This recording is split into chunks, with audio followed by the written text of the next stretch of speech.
mein Gott, dieser Himmel, wo zum Teufel soll der sein? Okidoki. Und es kann losgehen. Ich begrüße euch. Hallo erstmal zusammen. Unser typisches Problem mit dem Flackern. Ich glaube, jetzt sollte es weg sein. Ich spiele jetzt ein bisschen mit Risiko, weil es ist keine Selfie-Cam mehr. Ich sehe mich nicht selbst. Ja Leute, ich kann mich nicht selber sehen. Ich kann nichts korrigieren, falls optisch irgendwas stört. Aber ja, dieses Flackern war für mich immer ein Problem. Und jetzt filme ich mit der Hauptkamera. Ich hoffe, das Problem mit dem Flackern ist jetzt weg und das irritiert einen nicht mehr so. Well, so, willkommen für alle, die mich schon kennen. Für die, die neu da sind, auch du, willkommen auf meinem Kanal. Ich mache jetzt keinen auf Sophie Jones und erkläre erstmal, wer ich bin. Dafür habe ich 1000 Videos gemacht. Spaß. So, ja, ich habe mir heute ein interessantes Thema ausgedacht, gerade speziell wieder für euch, die an der Umfrage, an diesem Umfrageergebnis, wo ich in der Community geteilt habe, habe ich ja gesagt, ich möchte nicht mehr so viele Videos machen über die Zeugen Jehovas primär. Die sollten einem am Arsch vorbeigehen und der Devise bin ich immer noch, ja, ganz klar. Aber wie ihr heute das Thumbnail bzw. auch die Überschrift gesehen habt, geht es heute wieder kurz um unsere Freunde, die lieben Zeugen Jehovas. Genau. Ja, ihr kennt mich. Kaffee, gönnt euch. Ist immer eine gute Sache, egal zu welcher Zeit ihr guckt. Und natürlich habe ich mir auch wieder ein Skript gemacht, ein kleines. Und ich hoffe aber, ich muss darauf gar nicht so sehr zugreifen. Denn ich habe mich natürlich schon vorbereitet und so und sollte dann eigentlich aus dem Fluss labern. Genau. Für alle unsere Hater da draußen, unsere Schlaumeier, ich habe extra für euch heute was mitgenommen in dem Video. Ich werde das ganze Video über einen gewissen Touch für euch haben. Okay? Seid gespannt. Das ist extra für euch. So. Ist das richtig rum? Ja, das passt schon. So, ich möchte heute mein Video mit diesem schönen Hut moderieren. Steht mir hoffentlich ganz gut. So, damit ich schon mal gewappnet bin für unsere schlauen Kommentare und Angreifer. Hier, ne? Ich habe den Hut schon auf, bin jetzt geschützt, kann mir nichts mehr passieren. So, Skript her und los geht's. Wir fangen wieder an mit der Dankesrunde, wie immer, ihr kennt es in allen Videos, Aaron, Dankesrunde, bla bla bla, tralala. So, das letzte Video von mir war ja, oder ja, ich möchte erstmal Danke sagen, in dem Sinn, dass ihr das letzte Video auch natürlich geteilt habt, geliked habt, wie verrückt. Auch Daumen runter, ich habe es ja ein paar Leuten von euch schon so, ja, mitkriegen lassen, dass ich froh bin für die Daumen runter, weil wenn nur Daumen hoch hageln, dann stimmt irgendwas nicht. Ich habe keinen Bock, immer irgendwas zu sagen und alle wie so hirnlose Affen. Daumen runter ist absolut okay für mich. Ist für mich eine Bestätigung, dass ich ja was richtig mache, weil ich möchte nicht Schickimicki machen und hier diese Bestätigungen, jawohl und tralala und ne, so. Daumen runter ist eine super Sache und je mehr das auch zeigen, hey, desto besser. Ja? Also auch euch vielen Dank für die Daumen runter, für die Abos. Wir raisen immer noch ab, wir gehen nach oben. Wobei, ja gut, das ist ja jetzt eigentlich egal. Ich bin froh, dass ich die 1000 geknackt habe, dass ich euch immer Beiträge jetzt in der Community schicken kann. Aber was jetzt noch passiert, ist mir eigentlich, ja. Aber jeder natürlich, der da ist und abonniert, auch wie in meinem neuen Intro, wo ihr jetzt eben gesehen habt, was jetzt immer kommen wird. Ich hoffe, es gefällt euch. Bisschen moderner wieder. Ist natürlich auch Subscribe, abonniere. Klar, abonniere, ganz klar. Dann bist du immer auf dem neuesten Stand. Du kriegst Community-Beiträge mit. Glocke aktivieren, that's it. Deswegen Dankesrunde, genau. Und ja, dann will ich noch kurz was sagen, eben für die, die es noch nicht gesehen haben, spätestens jetzt wisst ihr es. Mein Kanal hat sich da natürlich ein bisschen so, das Overlay, wie man so schön sagt, hat sich geändert. Ja? Ich habe gesagt, ich möchte mich selber verändern, ich möchte mich weiterentwickeln. auch zielgruppenmäßig natürlich. Und ich möchte nicht mehr immer die Zeugen hier, die Zeugen da. Das ist in Widerspruch mit dem, was ich immer in meinen Videos, ich sag jetzt mal, übermittelt oder gelehrt habe. Ja, es geht in erster Linie um Aufklärung, nicht um Hetze, ein bisschen wie sagt man, Comedy dabei, Entertainment, hihi, haha, hoho. Aber dass ich mir die Zeugen zu meinem Lebenswerk oder zu meiner Lebensaufgabe mache, nee, sorry. So, solange mir keiner bestätigen kann, dass ich nochmal 8 andere Leben habe, nach dem hier, möchte ich diese Zeit denen nicht widmen. Ob negativ oder positiv als Mitglied. No way. Ja, deswegen die Channel-Änderung. Bild hat sich geändert. Das habe ich jetzt angepasst, natürlich aufgrund der aktuellen Ereignisse mit Corona. Es ist zum Kotzen, ja, ich weiß. Bei uns ist es auch so in der Schweiz. Also gerade heute jetzt habe ich gehört, Baden-Württemberg hat jetzt die Einreise gestoppt für Leute aus der Schweiz. Ich hatte Glück, ich war gestern noch einkaufen. Und als hätte ich es gewusst. Und ja, also hier ist auch Sodom und Gomorra. Ja, ihr seid nicht alleine, egal wo ihr seid. Deutschland natürlich, Österreich erst. In diesem Sinne deutschsprachiger Raum. Es ist krass, was jetzt passiert. Ne? Und deswegen aktuell auch dieses Thema mit dem Impfstoff. Heute ist das Thema mit dem Impfstoff ganz klar, unsere guten Zeugen. Und deswegen auch das hier mit der Maske. Das wird sich bestimmt immer wieder mal ändern.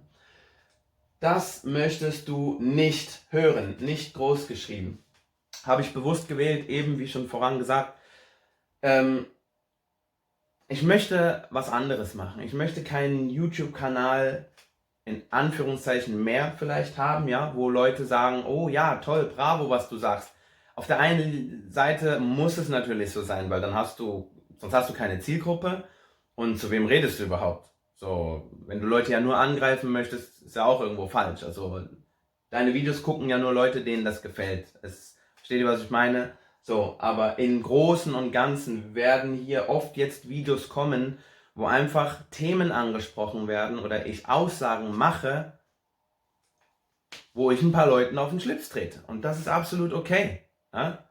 Deswegen habe ich mich entschlossen, das sogar in meinen Banner reinzuholen, dass auch jeder hier weiß, absolut, ich stehe dazu. Und auch meine Kanalinformation habe ich auch ein bisschen abgeändert. Ich habe geschrieben, Achtung, first things first, das Wichtigste zuerst. Auf diesem Kanal findest du kein schickimicki YouTube-Gerede, okay? Ja, das möchte ich nicht. Ja, davon gibt's genug. So, und einer unter vielen, möchte ich nicht sein, ja?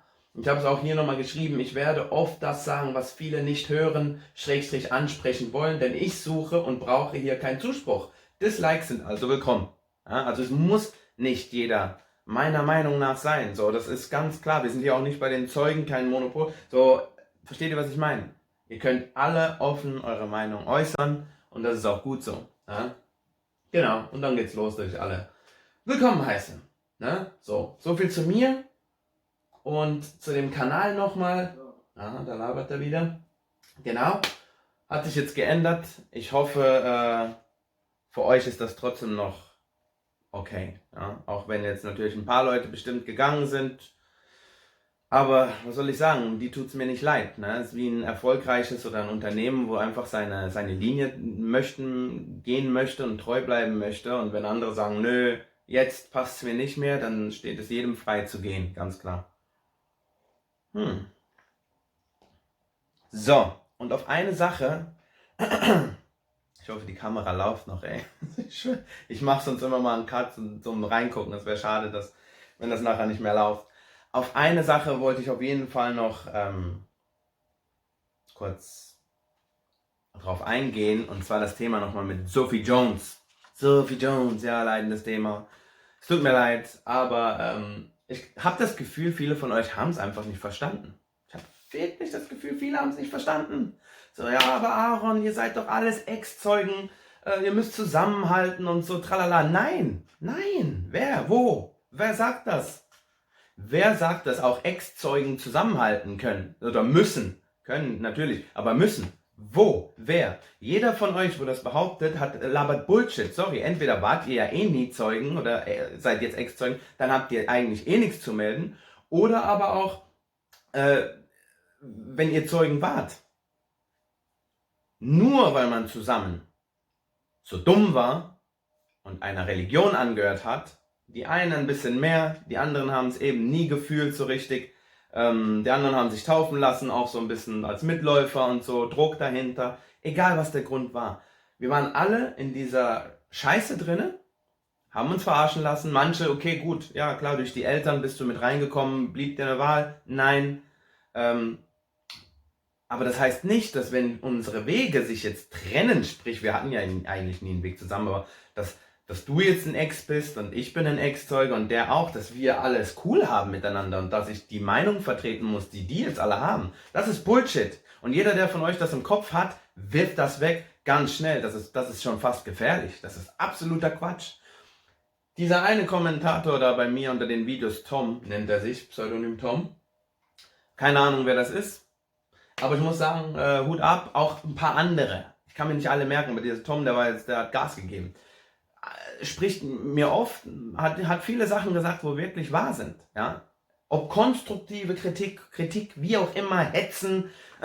Aber so, es kann ja nicht sein, dass wir versammeln uns hier heute, wir möchten über die Zeugen Jehovas reden. Und ja, der Aaron, der macht das immer so lustig und der lacht dann immer so, ja, aber wenn ich doch dann sehe, dass da jemand ist, der das absolute Gegenteil von dem ist, von meiner Überzeugung, von dem, was ich vertreten möchte, von dem, was ich sehen möchte hier auf YouTube oder in den Social Medias, wo jemand sich anpreist als Gegner der Zeugen und als jemand, der Ex-Zeugen helfen möchte.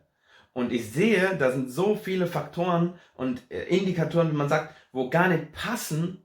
Die Person macht mir was vor, sorry, dann rede ich das raus. Und wenn ihr damit ein Problem habt, ihr guckt ja gerade selber das Video, über den Videos hat es irgendwo ein X und dann seid ihr raus. Ciao.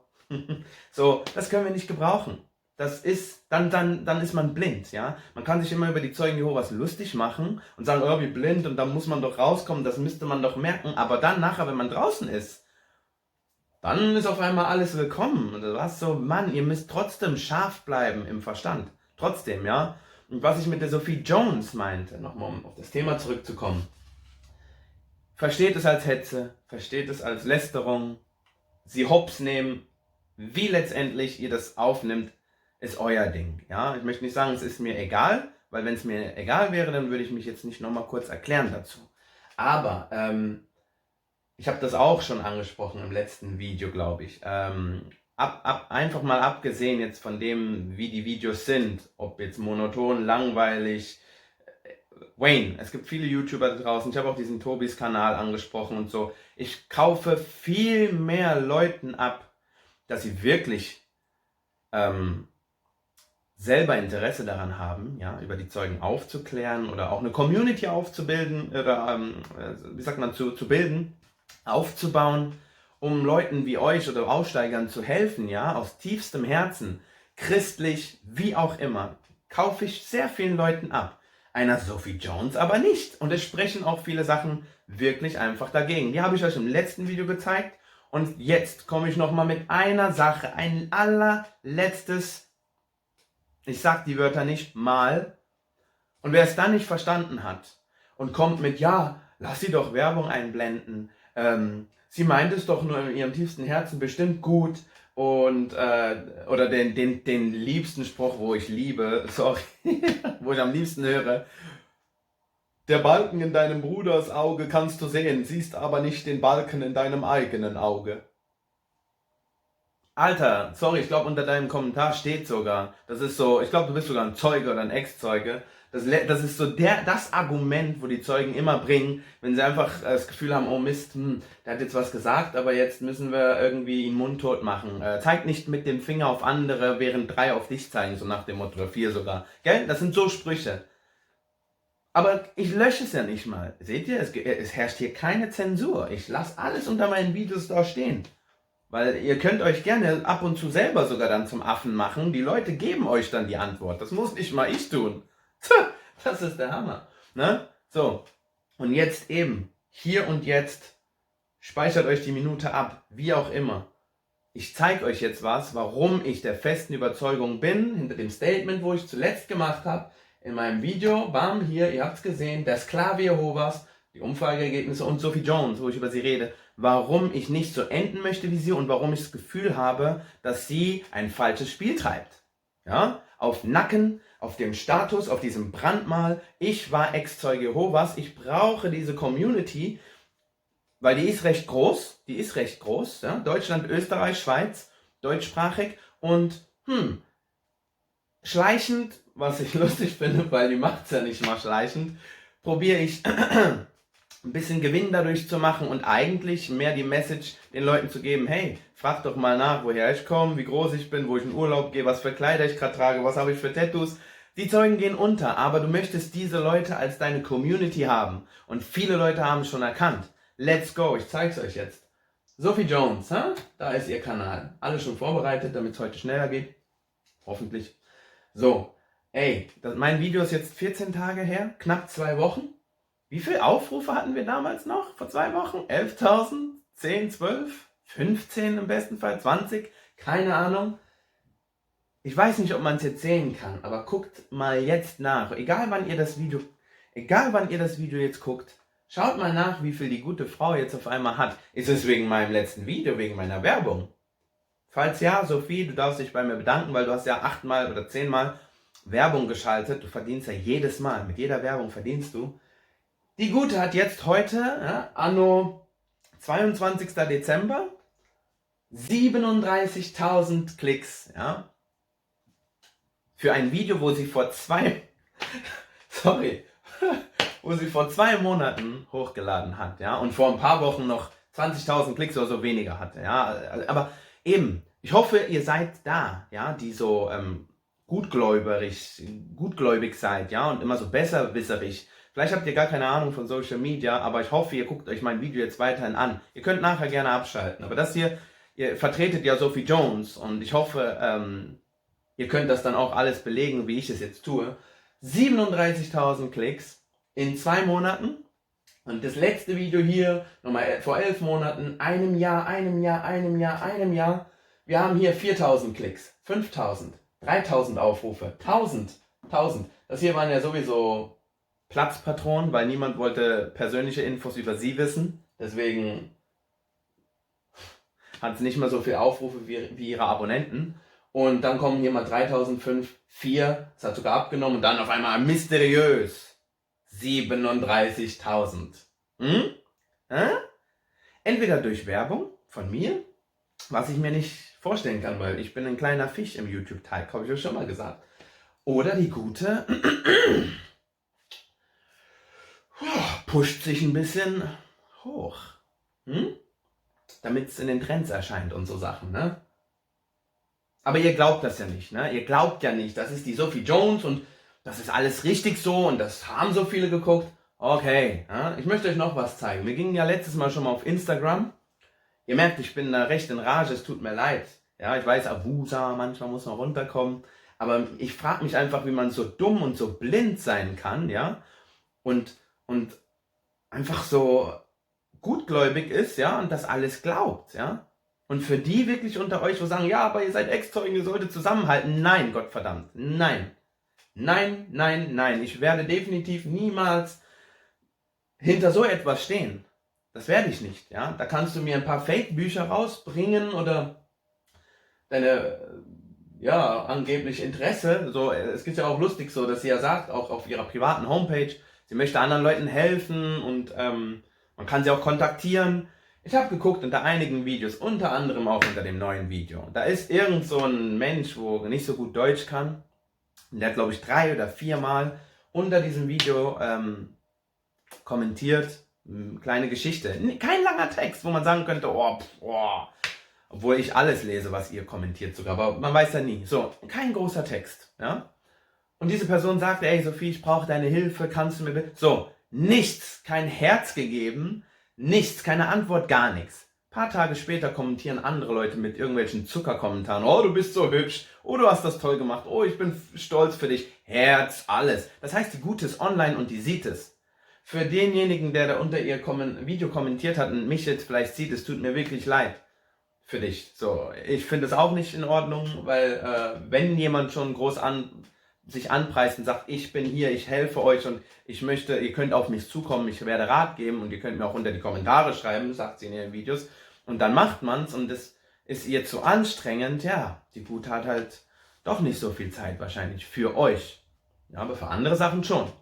Werde ich euch jetzt zeigen, ne? So, 37.000, die Gute, ne? Vor 2 Monaten. So, ich habe euch schon mal ihr Instagram gezeigt. Schaut mal, vielleicht hat sie sogar mein Video gesehen, die Gute, das letzte, und hat sogar sich dazu hinbewegt und hat jetzt mal, ich glaube, 3 neue Fotos gemacht, ja, sogar mal mit etwas Kleidung auf ihrer Haut. Und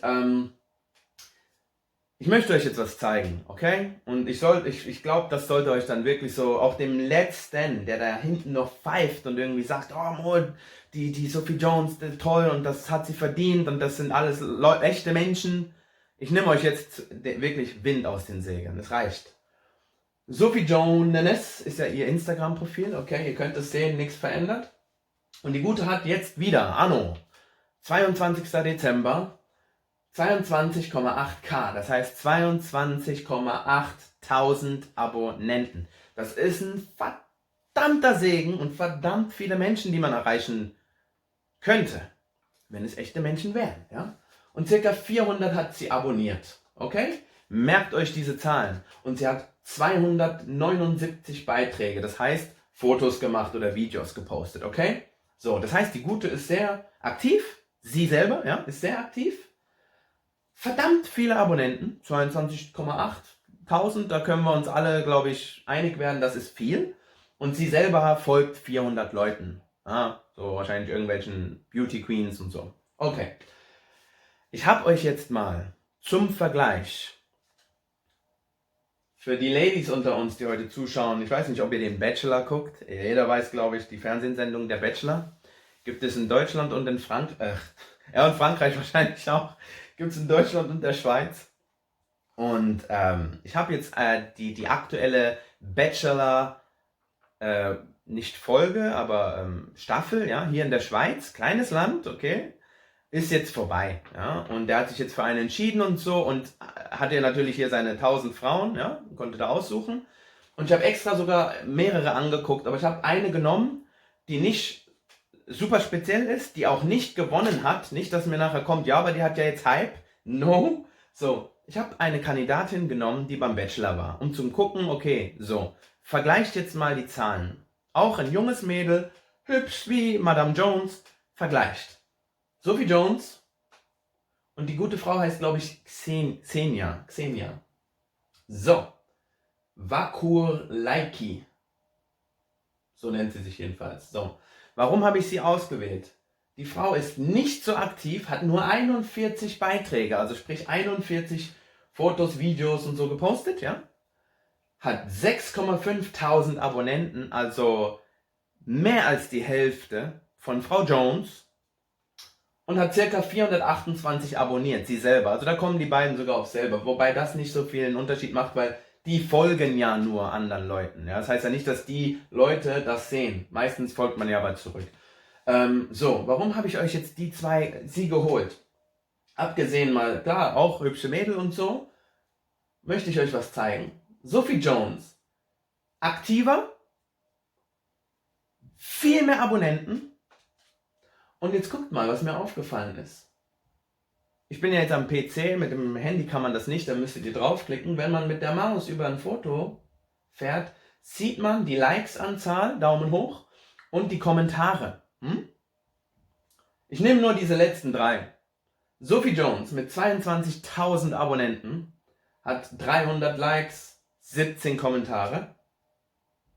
600 Likes, 91 Kommentare. 500 Likes, 19 Kommentare.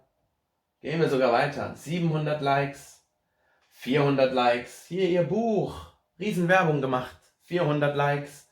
Und immer so unter 100 Kommentare. Meistens sogar unter 50 im Durchschnitt. So. Jemand mit 22.000 gottverdammten Likes. Beziehungsweise Followern, okay? Xenia. Remember, erinnert euch. Nicht so aktiv. Das heißt, der Algorithmus, weil es sind beides öffentliche Profile, das heißt, sie können ja auch durch Zufall andere Leute sehen, ja. Der Algorithmus zeigt ihr Profil nicht so oft an, weil sie hat nur 41, sie ist nicht so aktiv. Viel weniger Abonnenten, ja? Viel weniger. Und jetzt streichen wir mal über ihre Fotos. Oh, 1600. 1500 Likes, ja? 22 Kommentare. 1400. 1600. 2000. 1800. Also ich frage mich jetzt, wer ist hier der Betrüger? Wie kann jemand mit 22.000 Abonnenten nur 300, 600, 500 Daumen hoch bekommen, während jemand mit mehr als die Hälfte 1000, 1000, unten waren es noch 2000. Für mich ganz ehrlich riecht das nach gekauft.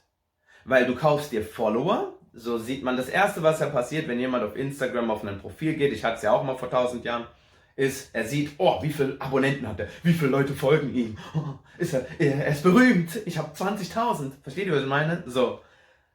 Das heißt, man möchte sich pushen, damit die Leute denken, oh wow, dem muss ich ja auch folgen. Wenn das 20.000 machen, dann werde ich der 20.001. Ne? So. Aber, die Leute müssen auch interagieren dann nachher mit deinen Posts. Und wenn da nichts kommt, 300 Daumen hoch von 22.000? 600 Daumen von 22.000? Dann ist das nichts. Und das ist ein großes Indiz dafür, dass du Followers gekauft hast, aber hier unten, das sind vielleicht wirklich deine, was ja immer noch, beträchtlich, 600 Daumen hoch ist absolut viel. Aber was ist das? So, da stimmt was nicht. Und der Einzige, der danach pushen kann, sage ich jetzt mal, oder wirst du gewesen sein, ja? Wenn man sich natürlich die ganzen Posts anguckt, möchte gern Influencer, ich fühle mich fast wie Olli Pocher, lass das hier auffliegen, dann ist es nun mal so, ja? Deswegen, ich weiß nicht, Xenia wird wahrscheinlich mein Video niemals sehen jetzt hier, aber falls doch, vielen Dank, dass du kurz herhalten musstest als Paradebeispiel, wie es wirklich läuft, wenn man in meinen Augen erfolgreich ist. Mit nur 6.000 oder 6.500 Abonnenten hast du hier wirklich super Daumen hoch Rate und Madame hier, das hat sich da ein bisschen verraten. Ach Aaron, lass doch das Mädchen, du hast immer noch keinen Beweis. Vielleicht schlafen ja die anderen 10.000, um die Daumen hoch zu geben. Ach ja? So, und wer jetzt noch was anderes denkt, ganz ehrlich, Leute, schaltet ab. Euch ist nicht mehr zu helfen. Euch ist nicht mehr zu helfen. Es gibt gewisse Seiten. Falls Sophie Jones das jetzt sieht, hasst sie mich wahrscheinlich. Vielleicht probiert sie das Video zu striken. Also falls ihr das Video jetzt noch sehen könnt, ladet es euch schnell runter. Teilt. Vielleicht ist es nämlich bald weg. Es gibt gewisse Seiten, die durchscannen sogenannte Instagram-Profile und können dahinter schauen und schauen, okay, was stimmt nicht. Wie die das machen, ist IT. Okay, ich bin kein Spezialist. Die gute Frau Jones hat mich sehr interessiert und ja, ihr wisst. Ja, und also habe ich mal das Profil gescannt. Hätte ja sein können, dass ich mich täusche. Der Aaron, ja, der täuscht sich auch. Bruder von Moses, der kann labern, aber der kann sich täuschen. Alles klar. Also habe ich mal ihr Profil da reingeschmissen. Das ist ein sogenannter Fake-Follower-Check. Der scannt auch noch andere Sachen. Und da ist dann Frau Jones ihr Profil. Seht selbst.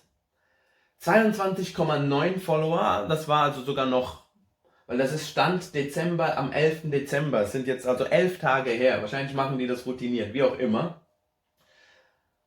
Und was ich euch zeigen möchte ist, 22.000 Abonnenten, ja, das stimmt, habt ihr selber gesehen. Jetzt kommt's. Es gibt die Average Likes, das sind die Durchschnittslikes, ja, wo du auf deinem Profil bekommst. Sind bei ihr bei 456. Das passt doch mit dem, was ich euch hier gezeigt habe. Hier mal nur 300, da aber mal 6, dann wieder 5. Das kommt hin. Ein Durchschnittslike von auf ihre Posts von 400. Ja? Eine Engagementrate, das heißt, das ist auch hier nochmal, ich bin drauf, aber ich weiß nicht, ob ihr das sehen könnt. This is an indication of how engaged the influencer's audience is. Also wie sehr interagieren deine Follower mit deinen Beiträgen, Likes, Comments und so weiter und so fort. Steht auch hier. Es wird kalkuliert aus Followern, also deine gesamten 22k, geteilt durch Likes, Kommentare etc. The average Instagram engagement rate ist 3%. Ja? Das heißt, auf Instagram ist man im Durchschnitt mit 3% ist man dabei. Und nicht jeder von uns, also gut, ich habe gar keins, aber ich glaube nicht, dass du hinter dem Bildschirm Follower hast, wenn du ein Instagram-Profil hast von 22.000, oder? Wir haben alle viel, viel weniger Followers, wenn überhaupt. Das heißt, auf Instagram normal sind 3%. Die gute Sophie Jones hat 2,1. Ja gut, dann ist sie halt unterm Durchschnitt. Für jemanden, der aber überdurchschnittlich viele Follower hat, solltet ihr da schon wach werden. Und wer es jetzt noch nicht ist, Gottverdammt, schaut hin. Hier. Das ist der Spot. Fake Followers. Wie viel Prozent? Könnt ihr es sehen? 58,87% Fake fucking Followers. So, da habt ihr euren Beweis. Ja, da kann man noch draufgehen auf das I. Does this influencer have a real audience? More than 25% is typically a sign of fraud.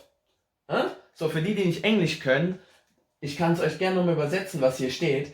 Hat der Influencer, also sie, ja, wenigstens nennt das Programm sie schon so, hat der Influencer eine echte Gefolgschaft, Audience, Zuhörerschaft?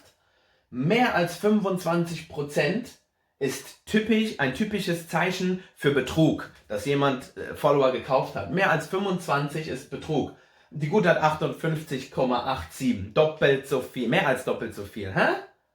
Sophie Jones, erklär doch mal das deinen Followern. Ja? Dann müssten das auf Instagram plus minus vielleicht nur noch 9.000 sein. Oder man weiß ja nicht, oder noch weniger, weil wenn man es natürlich vergleicht mit dieser Xenia, da waren Welten dazwischen und die hatte ja nur 6.000. So. Das heißt, vermute mal, Frau Jones kommt vielleicht in echt 3.000, 4, 5, höchstens 5.000. Hier, 22,9k will sie euch verkaufen, ja, dass viele Leute dahinter stehen, aber da Fake Followers 58,87%. Als ich das gesehen habe, bin ich aus allen Wolken gefallen. Das ist wirklich so, ja, das ist wirklich der Hammer, ja. So, versteht ihr jetzt, wenn jemand zu dem allem bereit ist und möchte euch aber hier die Ex-Zeugenkarte spielen und sagen, ich möchte euch helfen und ich möchte der größte Kämpfer im deutschsprachigen Bereich, sage ich jetzt mal, sein, gegen die Zeugen und aber dann so Statistiken aufweist, wo jeder einsehen kann, Leute. Ich schicke euch die Links unten. Modash.io heißt das. Fake Follower Check. Alles unter meinem Video. Könnt ihr auch andere reinhauen. Dann werdet ihr sehen, das ist kein Scheiß. Das habe ich jetzt nicht irgendwie, das ist irgend so ein PowerPoint oder so, wo ich gemacht habe. Fake. Nein, das ist echt. Das ist echt. Ja? Wenn ihr hingeht und zum Beispiel The Rock, ja, Dwayne The Rock Johnson kennt jeder Mensch, ja, Top-Schauspieler, macht Geld wie verrückt, einer der bestbezahltesten weltweit. Wenn ihr den eingibt, dann kommt bei ihm auch Fake Followers um die 20%, 25%. Damit ist er im Schnitt und der gute Herr hat 207 Millionen Follower. Wenn ihm da einer mal einen Bösen drehen will und sogar welche kauft, um ihn zu unterstützen, ein Management oder so, dann könnte man das noch verstehen bei 207 Millionen und der Mann ist Schauspieler, den kennt die ganze Welt. Aber hier, so ein Würstchen, mit 58% am Glänzen ist, mit Fake-Followern, come on. Verarschen kann man jemand anderen. So, und hier mache ich jetzt den Strich und damit ist das Thema Sophie Jones ab jetzt erledigt, fertig, pulverisiert, weg. Okay? Fein säuberlich weg. Weil das ist, damit muss man sich nicht mehr beschäftigen, oder? So. Aber ihr dürft gern wieder eure schlauen Kommentare unter meinem Video jetzt posten und diese Zahlen hier erklären am besten. Und nicht Aaron zeigt mit dem Finger auf andere. Doch, ich zeige auf andere. Weil, wenn jemand sich mit mir, wird gesagt, auf einem Level als Ex-Zeuge und als Aufklärer hinstellen möchte und dann aber sowas hier bietet und ich in einem Video sage, ich möchte einfach, ich habe euch gesagt im Video in meinem letzten, ich möchte einfach nur nicht so enden. Und Leute spucken große Töne. Dann erkläre ich mich jetzt nochmal. Richtig verständlich. Und jetzt solltet ihr es wirklich verstanden haben. Ansonsten bitte, Falls ihr es nicht schon getan habt, schaltet ab. Ja? So, ich check jetzt kurz die Kamera und dann geht's weiter zu unseren Zeugen. Kamera läuft noch, war alles gecheckt. So, mein Hut sitzt auch noch. Ich schwitze langsam unter dem Teil hier, ey. Kann man noch. Ja, nun.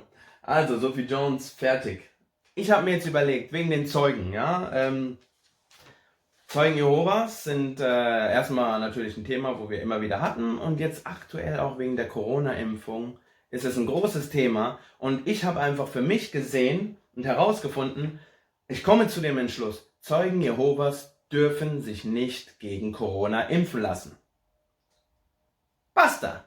Basta! Was ihr nachher noch für Schlüsse draus zieht, oh, dann dürften sie aber auch nicht das und dies, das sei euch gegeben und gelassen, das dürft ihr gern argumentieren, jetzt aktuell im Live-Chat, ihr dürft es in den Kommentaren argumentieren, vielleicht trete ich auch mal dazu, absolut, aber ich für mich, für meinen Entschluss sage hier und jetzt, mit dem, was ich euch jetzt zeige, Zeugen Jehovas dürfen sich nicht gegen Corona impfen lassen.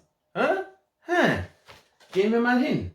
Ich habe euch schon vorbereitet auf der Seite von den Zeugen JW.org. Für mich ein sehr großes Beispiel, weil es geht natürlich um das Thema Gesundheit, ja, bei Corona-Impfung. Wir meinen es doch alle nur gut und wir wollen uns ja impfen lassen, ne? Wir wollen ja alle gesund bleiben und unser irdisches Leben jetzt hier noch genießen, ne? Da seid ihr mir wieder alle à jour, da sind wir bei einem. Da habe ich mir das Thema genommen, der Zeugen, wie die zum Rauchen stehen.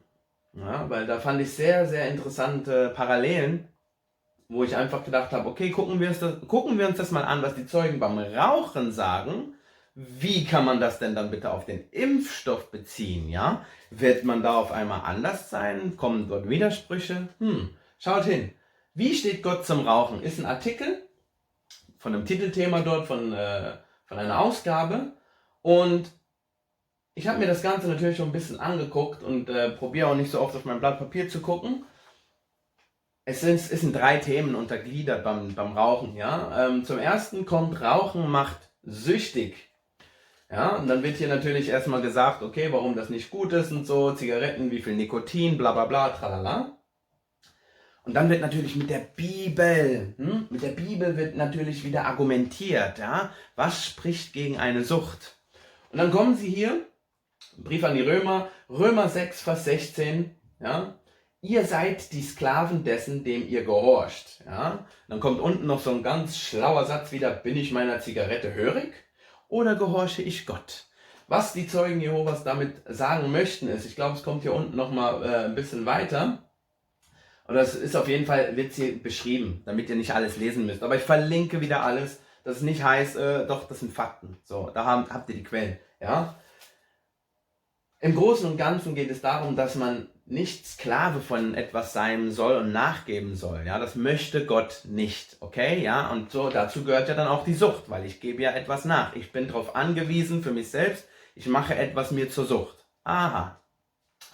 Nun, ich frage mich, wenn man sich jetzt, und eben, ihr könnt jetzt natürlich auch abschweifen und sagen, aber Moment, das gilt auch noch bei anderen Themen. Ja, aber wir reden jetzt über Corona-Impfung, das ist aktuell.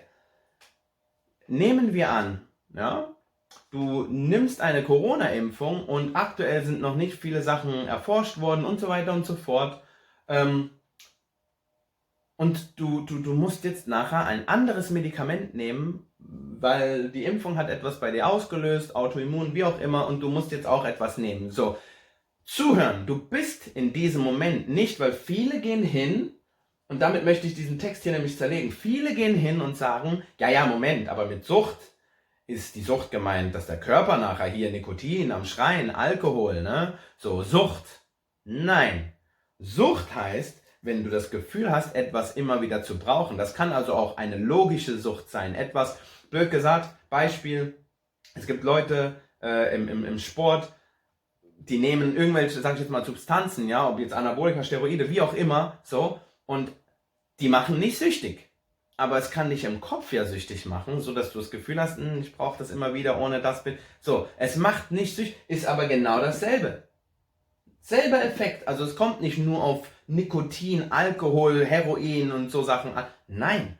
Und wenn du ein ein Mittel nehmen musst, darauf angewiesen bist, ein Medikament immer wieder und immer wieder zu nehmen, weil du weißt, wenn du es nicht machst, verschlechtert sich dein Gesundheitszustand rapide und du wirst eventuell sterben, also nimmst du das, du bist wie gezwungen, dann ist das auch eine Sucht, weil du bist, wie soll ich sagen, du bist verpflichtet, das zu nehmen. Ja, du musst es ja nehmen. So.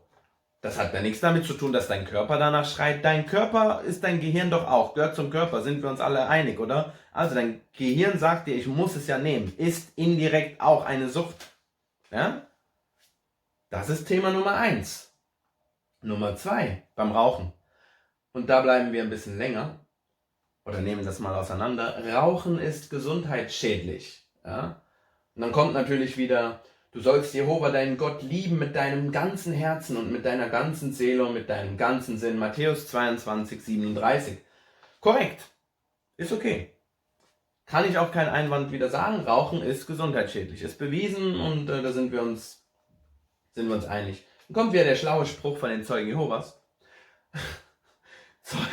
Zeugt es von Liebe und Respekt Gott gegenüber, wenn ich meinen Körper, ein kostbares Geschenk von ihm, bewusst ruiniere?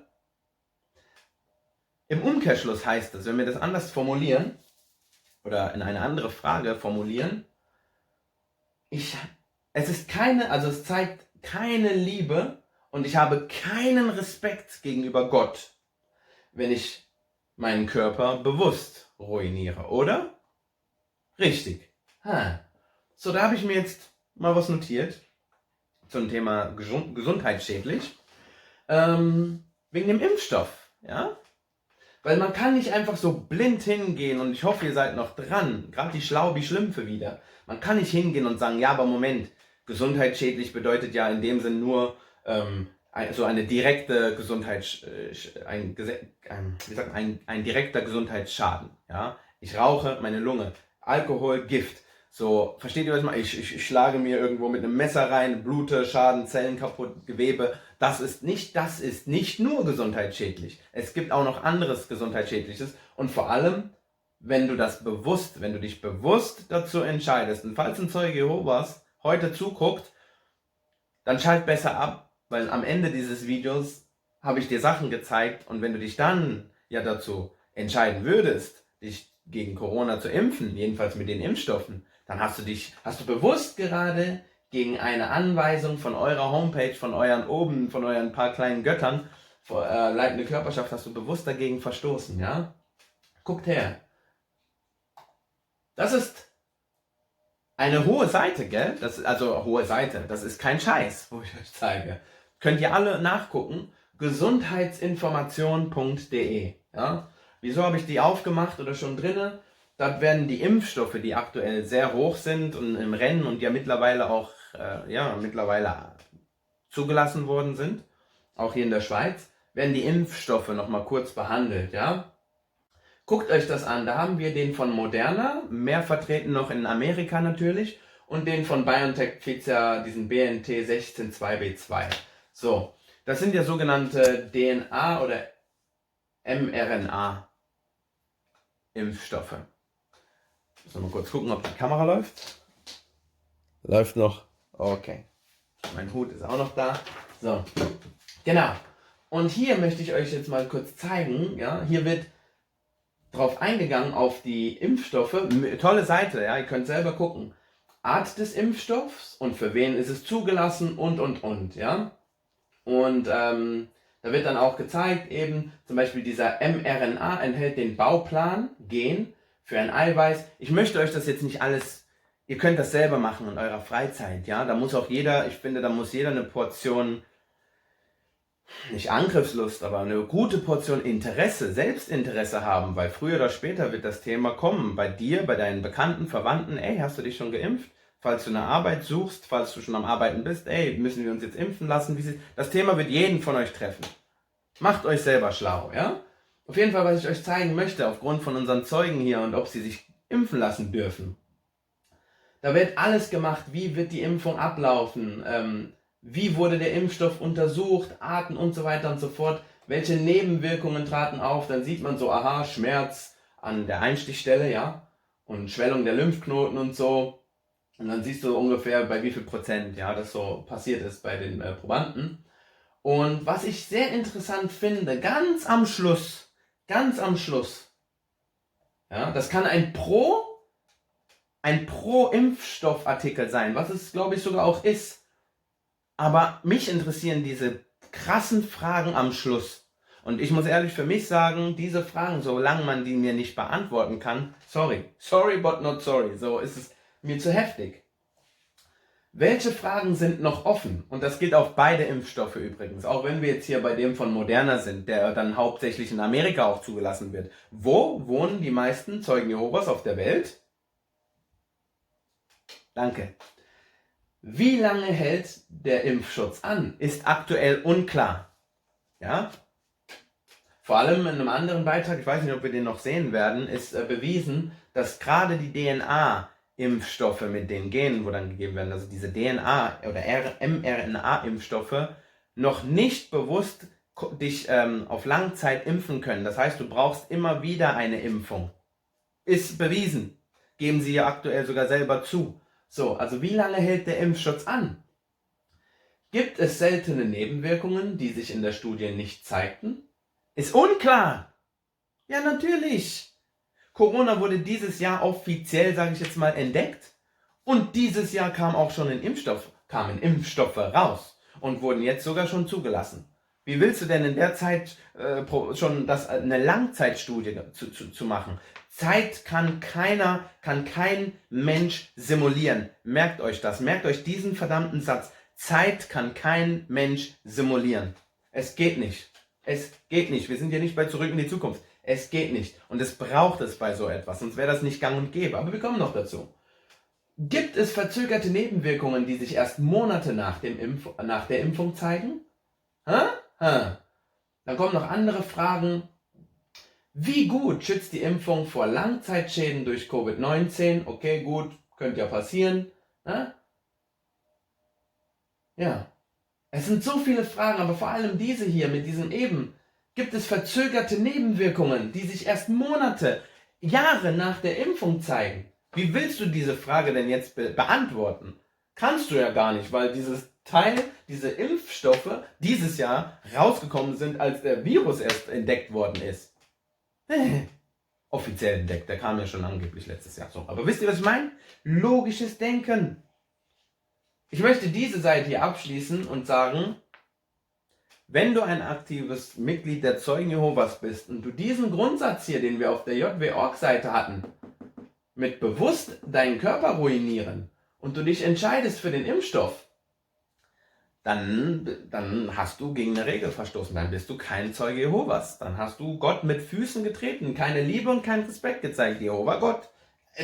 Weil hier sind so viele Sachen, die sind ja noch unbewusst und es geht ja um Gesundheit. Ne? Und wie haben wir gehört, Gott ist deine Gesundheit ja sehr wichtig.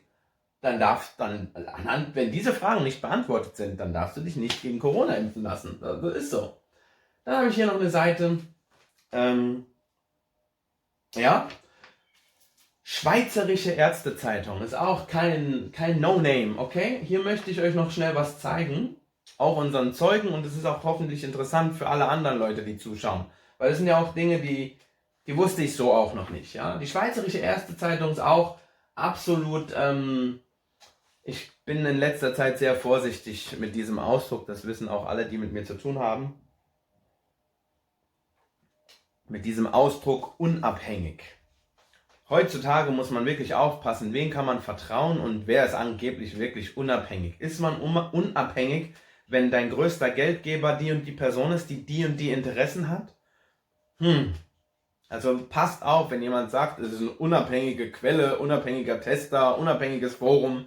Da steckt meistens immer irgendjemand, wo Interessen verfolgt dahinter. Unabhängig. Ja. Schweizerische Ärztezeitung. Auch wieder ein riesen Thema. Ich gehe mal ganz hoch, damit ihr das schnell versteht. Ich poste auch das runter, damit ihr das sehen könnt, ja, und selber gucken könnt. Dort gab es einen Artikel.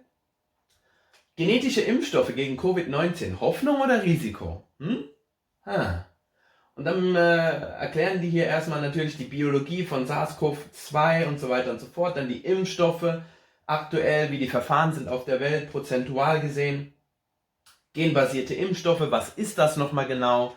Weil viele Leute gehen ja hin und ich bin auch kein Experte, das möchte ich hier nochmal ganz klar festlegen. Ich bin kein Experte und ich kann auch nur von dem ausgehen, was dort steht und das macht aber auch Sinn für mich, ja.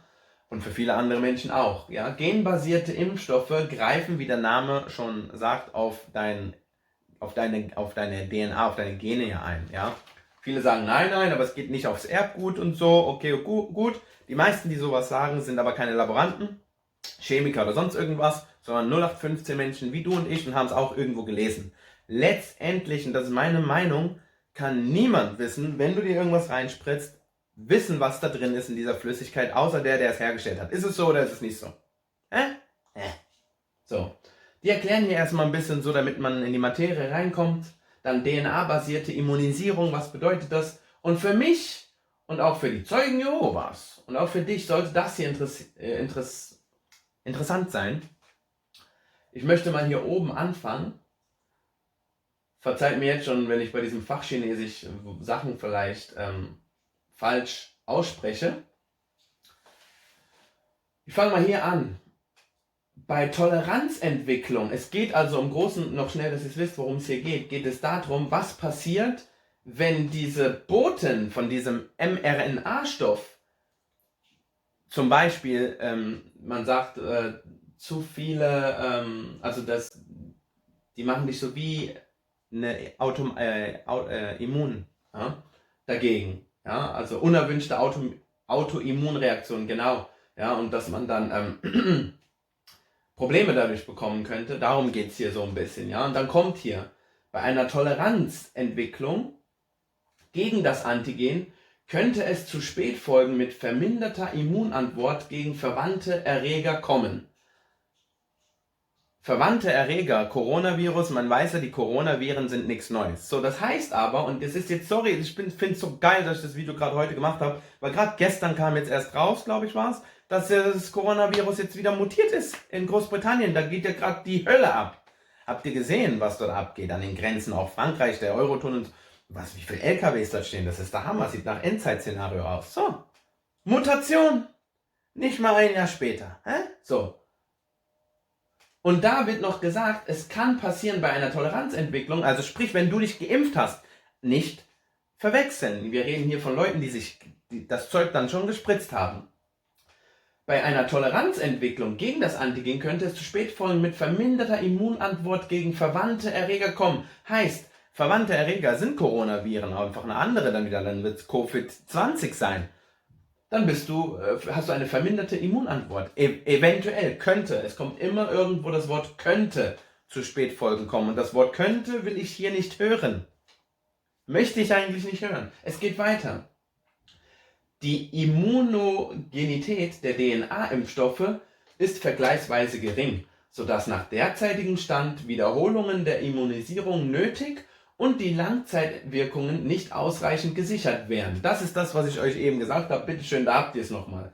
Ja? Nach derzeitigem Stand muss man sich wiederholt impfen, weil du sonst sonst tritt keine Langzeitwirkung ein. Was ist das denn für ein Rotz? Sorry, ich habe keinen Bock mehr alle 6 Monate oder so irgendwie wieder das zu spritzen. Ja? Und das wird wahrscheinlich auf euch zukommen. Wartet's ab. Wir sehen uns im August nächstes Jahr wieder und dann gucken wir mal, wie es mit Corona aussieht, mit der Impfung vor allem. Ja? Steht hier sogar, aktueller Stand, Corona-Impfung kann dich nicht mit einer Spritze, Langzeitschutz ist nicht da. Neben diesen, und jetzt passt bitte auf, ich hoffe, es sind viele Leute, die das jetzt auch sehen, weil ihr müsst euch dessen bewusst werden. Zeuge Jehovas, hin oder her. Neben diesen grundsätzlichen Fragen besteht vor allem das Risiko einer unabsichtigen und zufälligen Insertion von DNA ins Genom der Zielzelle, was eine Aktivierung von, ich habe es markiert, damit ihr es jetzt aber lesen könnt, falls man es sieht, von Onkogenen oder eine Deaktivierung antikarzinogener DNA-Sequenzen bewirken und das Tumorrisiko erhöhen könnte. Möchtest du dir wirklich was spritzen, wo noch nie zugelassen worden ist, auf humaner Basis weltweit gar nicht und könnte ein Tumorrisiko beherbergen. Ja? Onkogenen, wisst ihr, was das ist? Nein, habe ich nicht. Nee, habe ich nicht. Gucken wir, aber ich sag's euch, guckt es euch sonst selber an, ihr könnt es googeln, Wikipedia, egal was, ist ja kein Geheimnis, ist ja medizinische Sprache. Onkogene ist ein anderer Begriff für Krebszellen.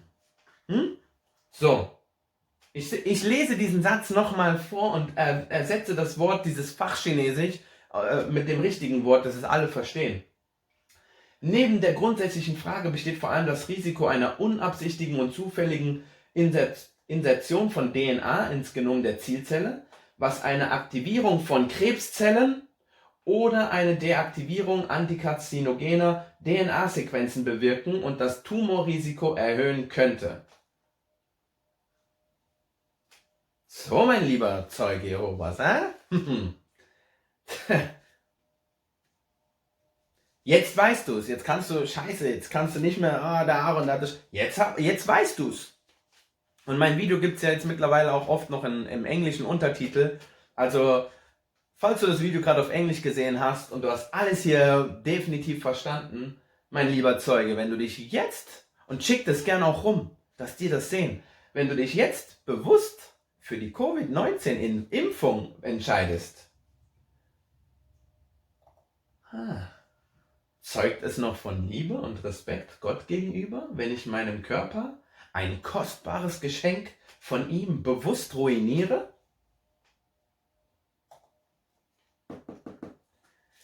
Wenn dieses Risiko besteht, vor allem bei einer Impftechnik, sage ich jetzt mal, ja, wo noch nie zuvor da war, dann bist du definitiv bewusst diese Sache eingegangen, ja? Mein lieber Zeuge. Es ist heftig. Klar, in erster Linie mache ich dieses Video, weil wir haben die Zeugen immer gehabt, ja, als Thema. Und auch hier sollen sie nochmal erfahren, ja, ihr dürft euch nicht gegen Covid impfen lassen. Das wäre ein Widerspruch zu dem, das wäre wie wenn ihr sagt, ja, aber Bluttransfusion eben, sagt ja auch ganz klar nein und es sterben lieber Leute auf der Welt. Also, nachziehen. Jetzt kriege ich nachher einen Strike, weil es noch heißt, ich rufe hier Leute auf zum Impfverweigern und sich umbringen lassen. Aber es ist ja unten, ich mache ja keinen Witz, ich poste ja die ganzen Quellen unten rein. Schweizerische Ärztezeitung, gesundheitsinformation.de. Versteht ihr, was ich meine? So, das ist ja nicht so, als wären wir hier auf ein paar Aluhut-Seiten, ne? Das ist echte Sache. Real shit. Real talk. Deswegen seid ihr hier. Ne? So. Wie geht's weiter? Gehen wir nochmal kurz zurück. Und dann geht's hier unten natürlich noch, Rauchen schadet anderen. Ne? Dann kommt natürlich einer der schönsten Bibelverse, den ich auch absolut feiere.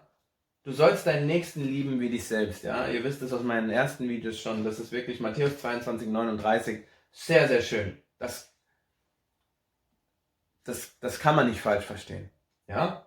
So. Und dann kommt wieder der schlaue Zeuge.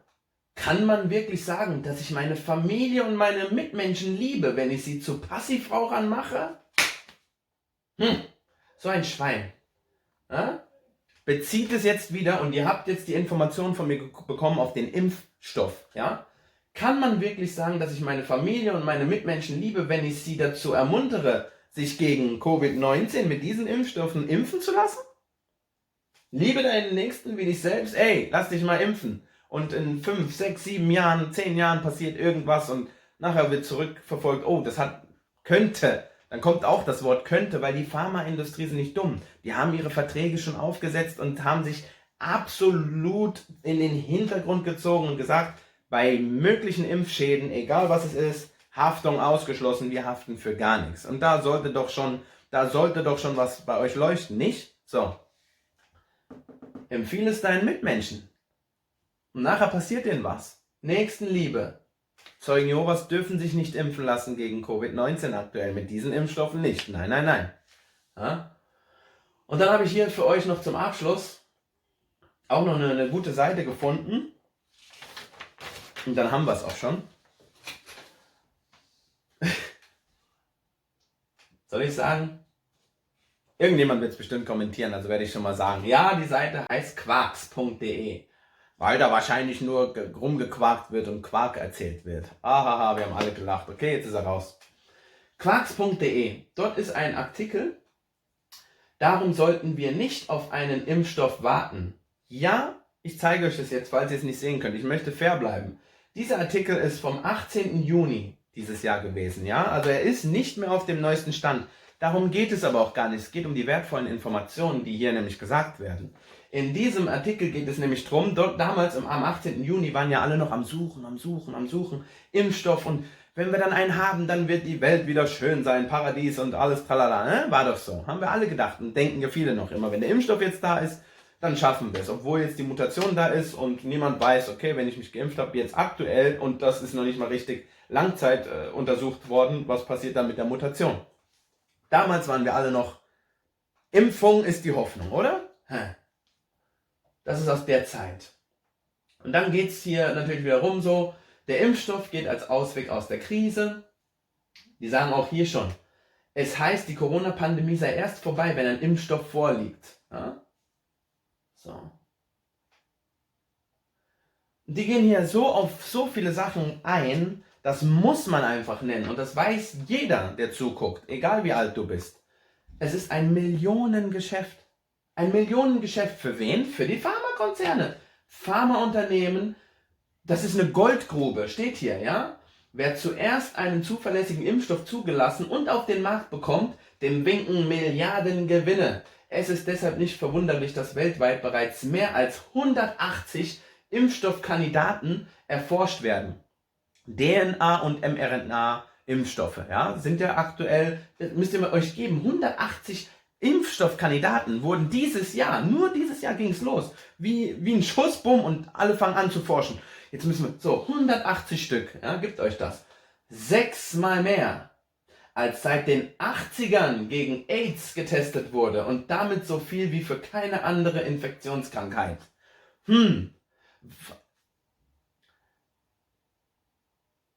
Was ich sagen möchte, warum, oder werdet doch mal selber schlau, was das heißen soll. Warum ist diese Information unter der Überschrift ein Millionengeschäft? Ich habe das Gefühl, das Video hier wird gestrikt. Warum?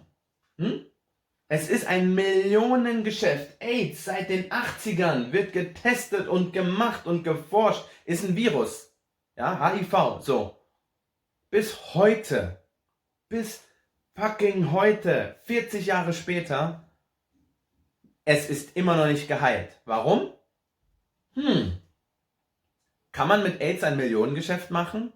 Ja, natürlich. Kann man ein Milliardengeschäft machen? Bestimmt auch. Aber kann man damit wirklich viel Cash machen? Wo sind denn die ganzen, wo sind die meisten HIV bzw. AIDS-kranken Menschen auf der Welt?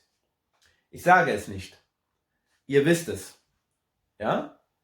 Logisch, dadurch, dass wir fliegen können und alle haben hier ihre Spaß und Sexy Time und so, hat sich das auch verbreitet. Das ist so. Aber die Staaten probieren das ja gut in den Griff zu kriegen. Aber eben, es wurde noch nicht für ein Heilmittel gesorgt. So, wo sind die meisten Menschen, die leben und sterben an AIDS? Ihr wisst es. Kann man mit diesen Menschen dort, die Pharmaindustrie, ein Millionengeschäft machen? Oder ein Milliardengeschäft? Fuck, das ist ein ganzer Kontinent. Kann man mit denen so viel Cash machen? Ich möchte deine Antwort jetzt hören. Und wenn sie Nein lautet, warum kann man das nicht? Weil die Leute gar nichts haben. Dritte Welt. So. Also macht man was? Man lässt es und hat dafür aber Sachen, dass das Leben humaner abläuft und man hat jetzt dieselbe Langzeit, also Lebenserwartung wie ein Normalsterblicher ohne das HIV-Virus, auch für unsere anderen Länder auf der Welt, ja? Aber heilen will man es nicht. Komisch, ja? Corona muss aber geheilt werden und ums Verrecken. Und deswegen ist es ein Millionengeschäft. Und deswegen steht das hier im Vergleich auch mit AIDS. Absolut. Ja, dann geht's hier weiter. wo zuerst getestet worden ist und so weiter und so weiter und so fort. Was ich hier ganz krass finde, und das ist einfach mal Fakt, jeder, der mir kommt, ja, auch in meinen eigenen Reihen, vielleicht in der Familie oder so, jeder, wo kommt und sagt, ja, aber das ist schon sicher und die mussten ja auch gewisse Sicherheitsstandards einhalten und Richtlinien und so weiter und so fort. Ja, ist ja logisch. Die können nicht einfach sagen, die brauen diese Brühe unten in irgendeinem Keller unter irgendwelchen Bedingungen. Ist ja klar, die ganze Welt guckt dir gerade zu. So, tatsächlich dauert die Impfstoffentwicklung eigentlich im Schnitt rund 15 Jahre. Ja?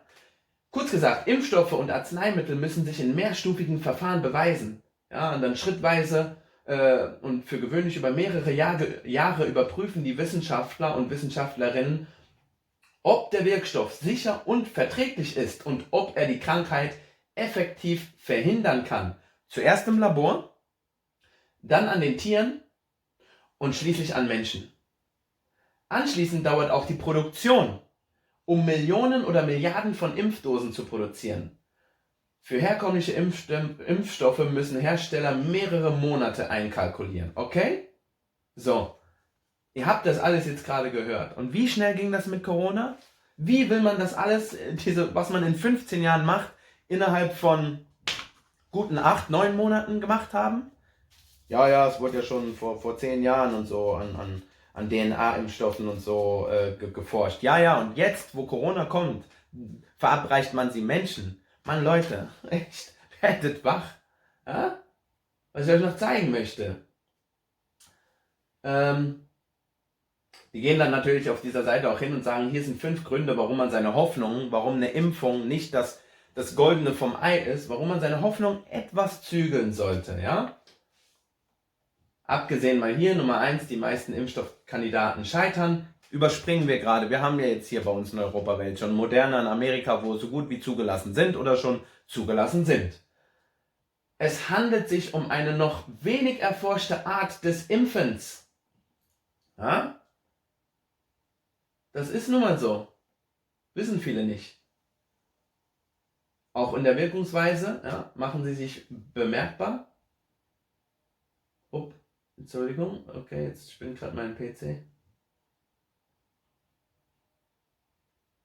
Ja, ihr könnt das ja alles lesen. Ich poste euch das runter, sonst geht das zu lang jetzt. Was ich euch sagen möchte, ist hier auch, bislang wurde noch kein mRNA-Impfstoff zugelassen. Warum?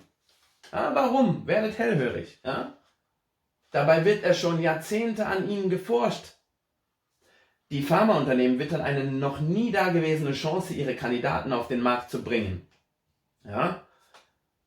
Bislang gibt es jedoch nur eine Handvoll klinische Studien, die über Sicherheit und Wirksamkeit Auskunft geben. Immerhin, bisher getestete neue mRNA-Impfstoffe, etwa gegen Tollwut, zeigen, dass Menschen die mRNA-Impfung gut vertragen. Es gibt auch keine Hinweise darauf, dass allzu schwerwiegende Nebenwirkungen aufgetreten sind. Aber, und jetzt kommt's, und das ist mein Satz, den ich schon vor 10, 20 Minuten gesagt habe, der Mensch kann keine Zeit simulieren. Aber Langzeitstudien gibt es derzeit noch nicht.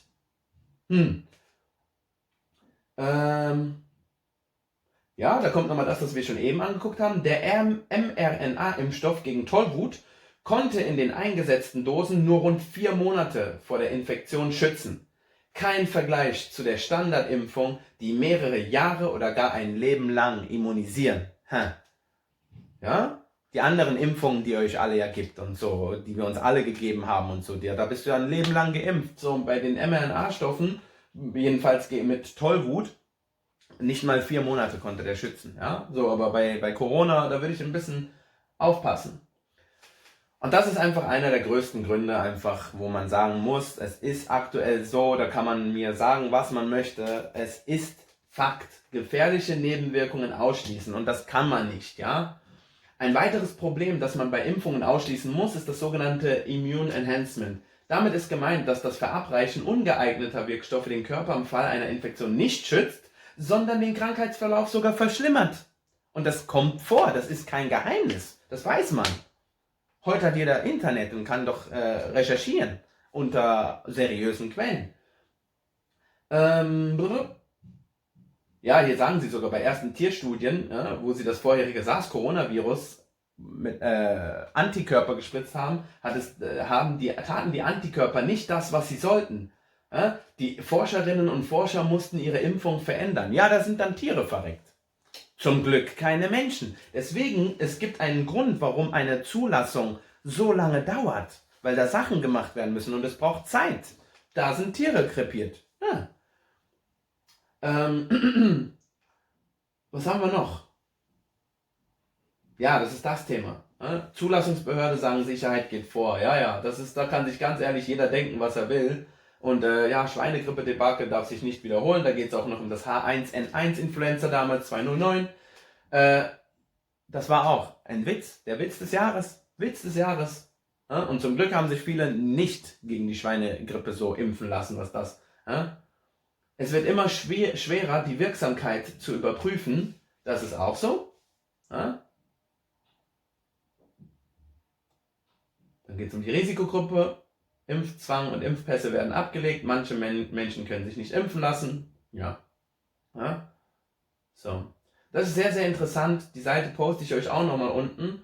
Und oben habe ich schon für euch geöffnet, um euch das nochmal zu zeigen, damit ihr ein Bild habt für euch. Und ganz ehrlich, ich bin kurz ruhig. Ihr könnt das Bild gern screenshotten oder geht auf die Seite und kopiert es euch und teilt es weiter. Guckt es euch an, das ist nicht gelogen. Hier oben, wo sie noch über den Impfstoff geredet haben. Wer es genau wissen möchte, findet hier mehr Infos zur Impfstoffentwicklung. Das ist eine andere Seite von denen und da fand ich ein ganz tolles Foto und zwar das.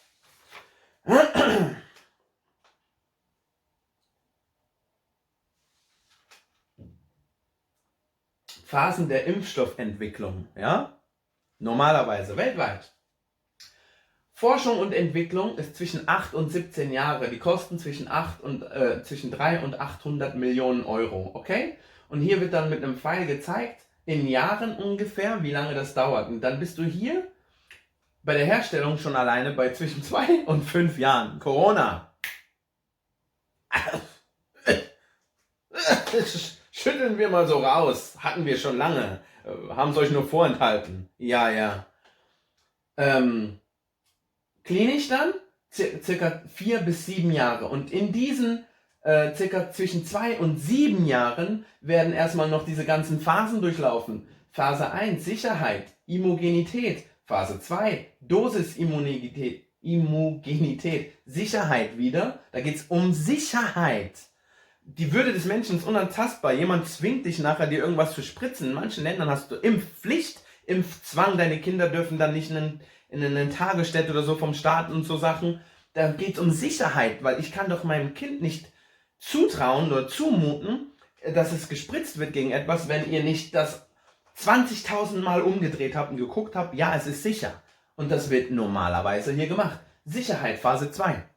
Phase 3, Wirksamkeit und Sicherheit. Circa 4 bis 7 Jahre und kann sogar noch länger gehen, ja. Phase 3, Wirksamkeit und Sicherheit. Ist es immer noch wirksam? Wie sind die Nebenwirkungen? Ist es sicher? Phase 3, wir sind hier immer noch im Test. Und dann kommt nochmal ein Balken von mindestens, wenn man das so sehen würde, 3 Jahren, 2 Jahren. Dann kommt erst die Zulassung. Und dann nach der Zulassung wird es dann den Menschen verabreicht. So, und das sind locker diese im schnellsten Fall 8 Jahre abgelaufen. Aber das war richtig schnell. 8 Jahre werden hier schon abgelaufen. So. Und bei dem, was jetzt auf der Welt aktuell passiert mit diesen Corona-Impfstoffen, machen wir mal da hier das Ganze im Eilverfahren. So, kein Problem. Wollte ich euch noch zeigen. Finde ich sehr, sehr interessant, weil so läuft es normalerweise ab.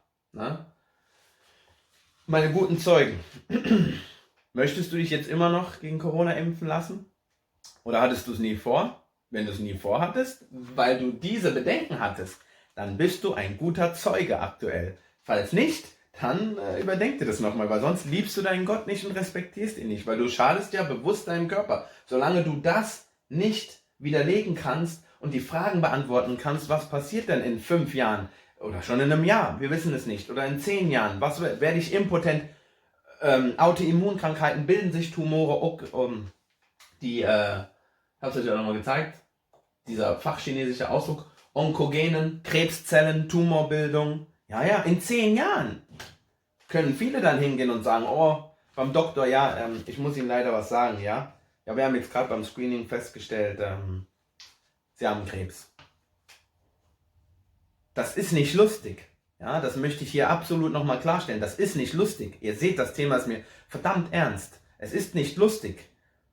Und es ist sauschlimm, wenn man dann in 10 Jahren oder vielleicht ja schon früher, ich weiß nicht, ich bin kein Arzt, wie schnell sowas da geht, rauskommt, oh ja, vor 10 Jahren habe ich mir diese Scheiße gespritzt.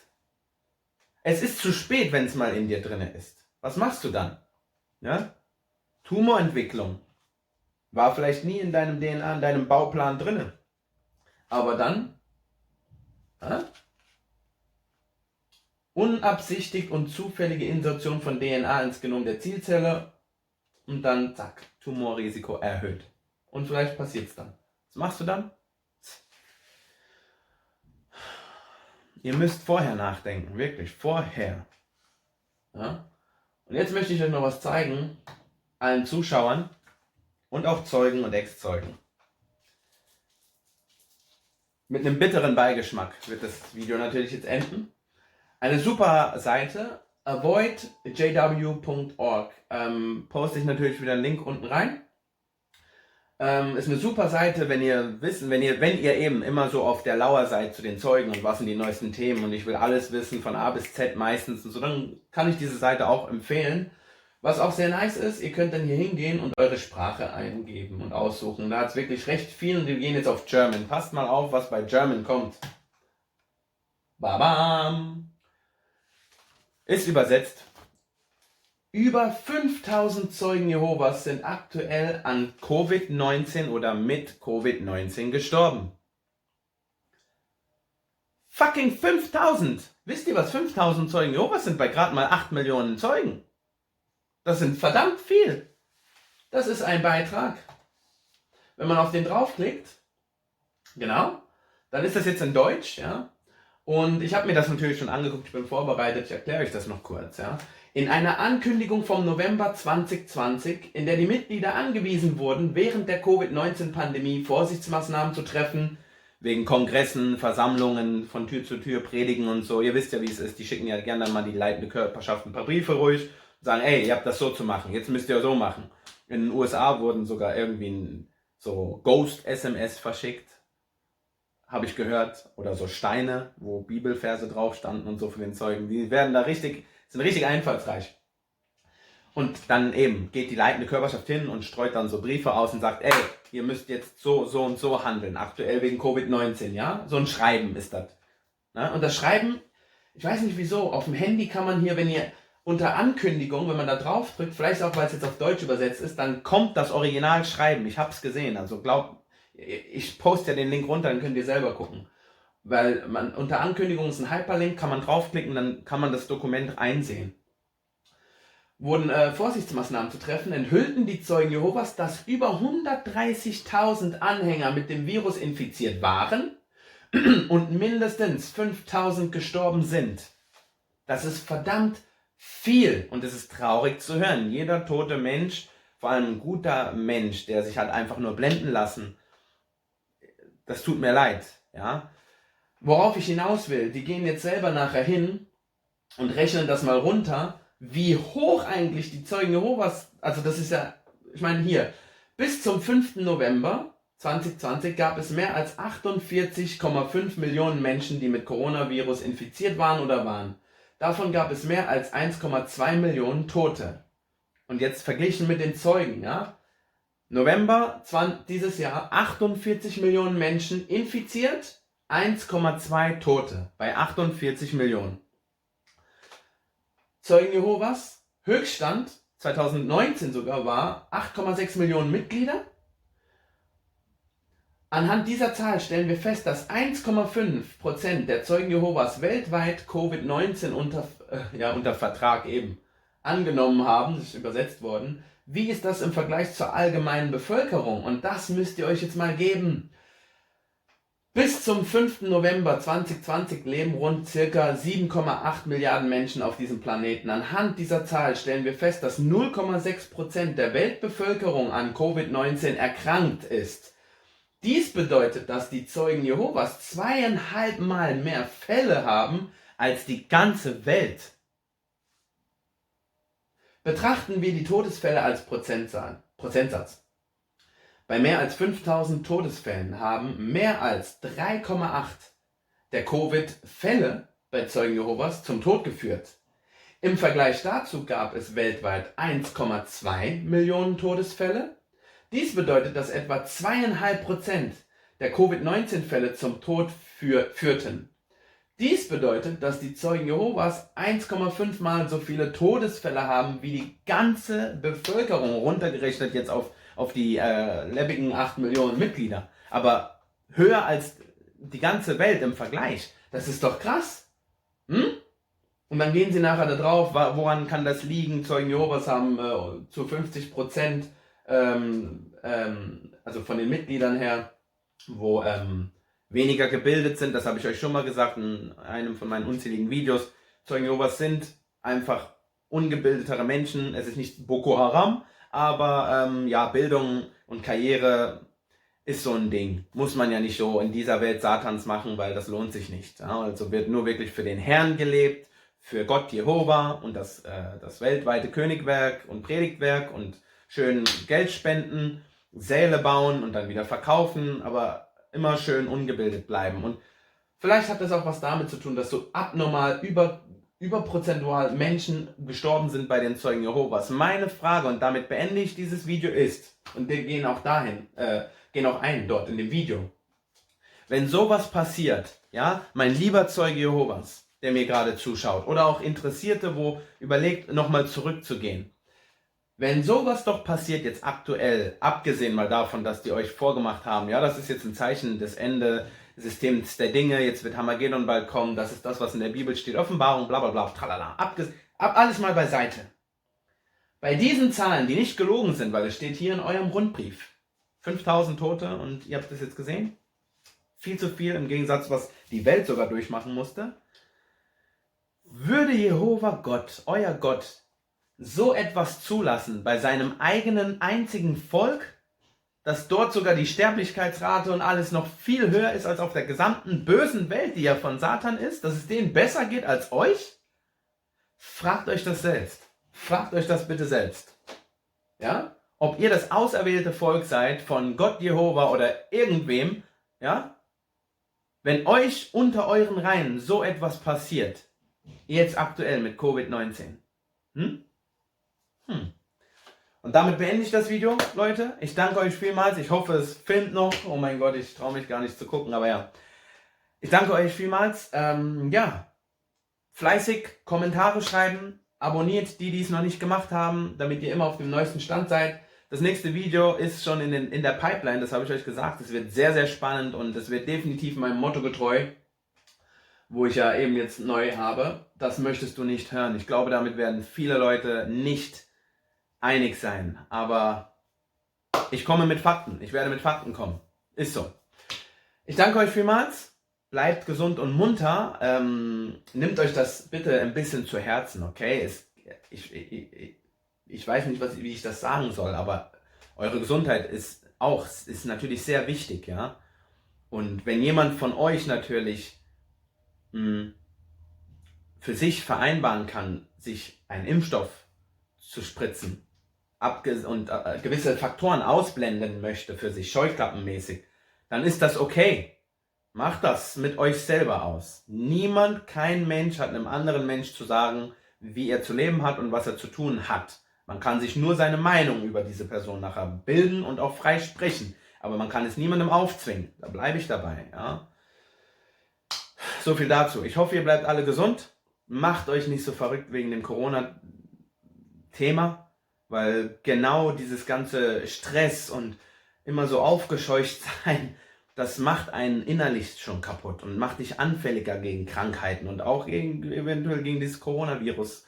So, guckt einfach auf euch selbst. Habt, wenn ihr es dürft und das euer Land erlaubt, viel Zeit mit euren Liebsten.